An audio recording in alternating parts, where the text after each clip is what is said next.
Property of an angle bisector of a triangle. The statement of the theorem says the bisector of an angle of a triangle divides the side opposite to the angle in the ratio of the remaining sides. Students, let's quickly have a triangle. Okay, the triangle is named as ABC. दिखा आपको? अब angle bisector चाहिए हमें.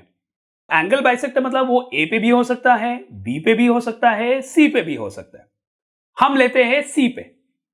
So the statement says the bisector of an angle of a triangle. So that means if we are bisecting from angle C, the bisector of an angle of a triangle divides the side opposite to the angle. तो C का opposite क्या है?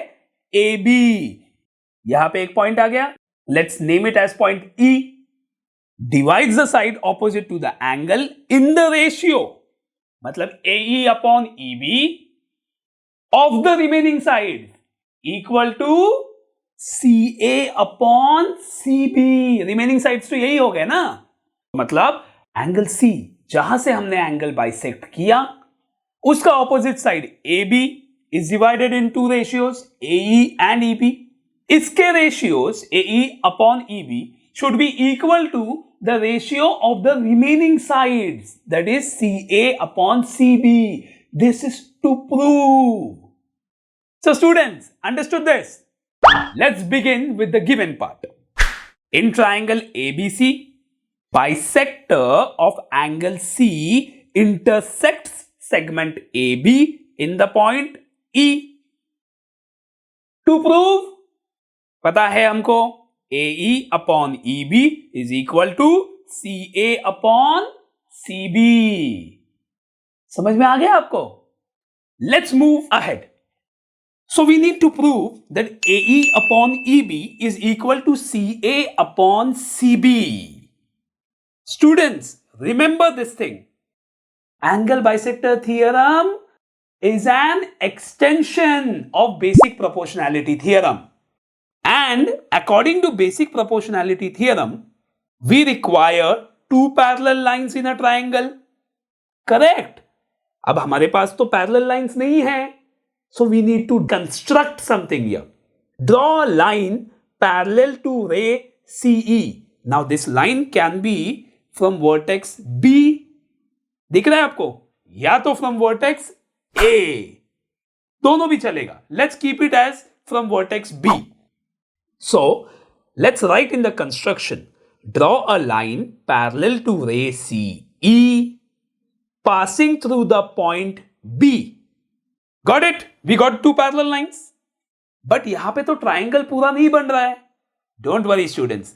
ये line जो AC है, let's extend it and let's name this point as point D. So write in the construction as extend AC so as to intersect it at point D. दिख गया आपको? अब देखिए ट्राइंगल मिल गया, ट्राइंगल ABD एंड दो parallel lines मिल गए. अब एक चीज जरा ध्यान से देखिए, आपको सोर्स दिया है. सोर्स दिया है मतलब जहां से स्टार्ट करने वाले हैं वो दिया है, आपको डेस्टिनेशन दिया है मतलब आप जहां तक पहुंचने वाले वो भी दिया है. And what do you need to find? You need to find the way. आपको रास्ता ढूंढना है कि आपको ये डेस्टिनेशन तक कैसे पहुंचना है. तो ये थियरम को भी हम ऐसे ही सॉल्व करेंगे. हमारा डेस्टिनेशन है AE upon EB is equal to CA upon CB. And हमें पता है कि हमें कहीं ना कहीं BPT को यूज करना है. And according to BPT in triangle ABD we know segment CE is parallel to segment BD. Or when two lines are parallel, then their ratios are equal in BPT. Therefore, we can say that AE upon EB is equal to AC upon CD. लेकिन हमें चाहिए AE upon EB equal to CA upon CB. That means ये side CD and CB ये दोनों same अगर हो गए then हमारा प्रूफ हो गया. ये दोनों side are from triangle BCD.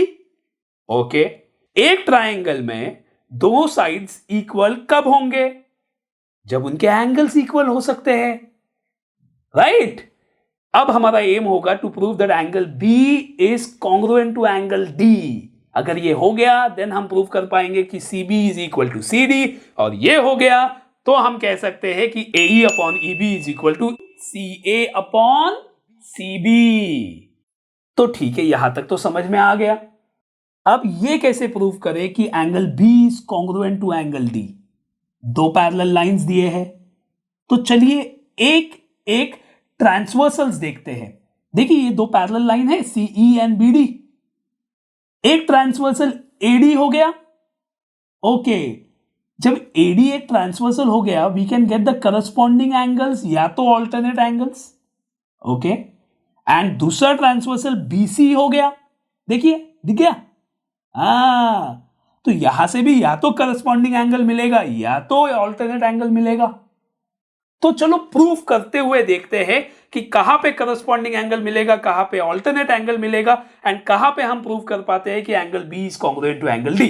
बहुत ही मजेदार थियरम है ये। So therefore let's begin with the proof. Ray CE parallel to ray BD, and let's take AD as the transversal. So AD is the transversal.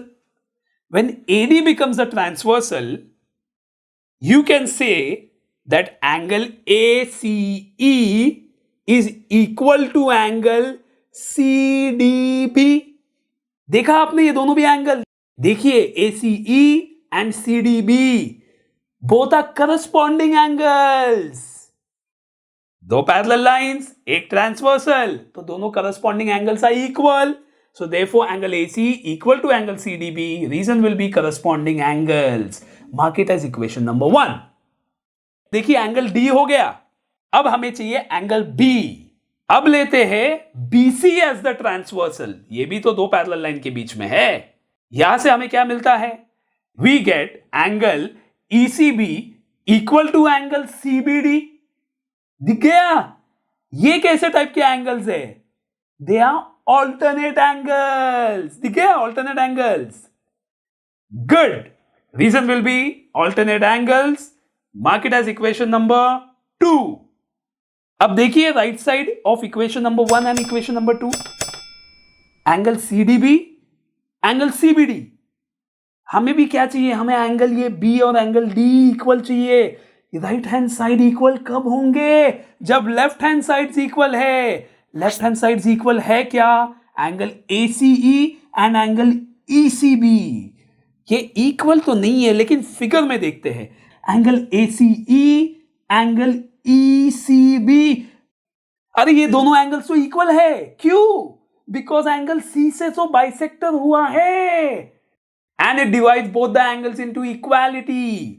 So we can say that angle ACE is congruent to angle ECB. The reason will be given and mark it as equation number 3. Okay, मतलब हमें left hand sides मिल गए तो हम कह सकते हैं right hand sides are equal. So therefore we can say that angle CBD is congruent to angle CDB from equations 1, 2 and 3. Very good, दोनों angles मिल गए तो अभी हम कह सकते हैं कि दोनों भी साइड्स इक्वल है ये ट्राइंगल के. So we will write in triangle CBD, side CB is congruent to side CD.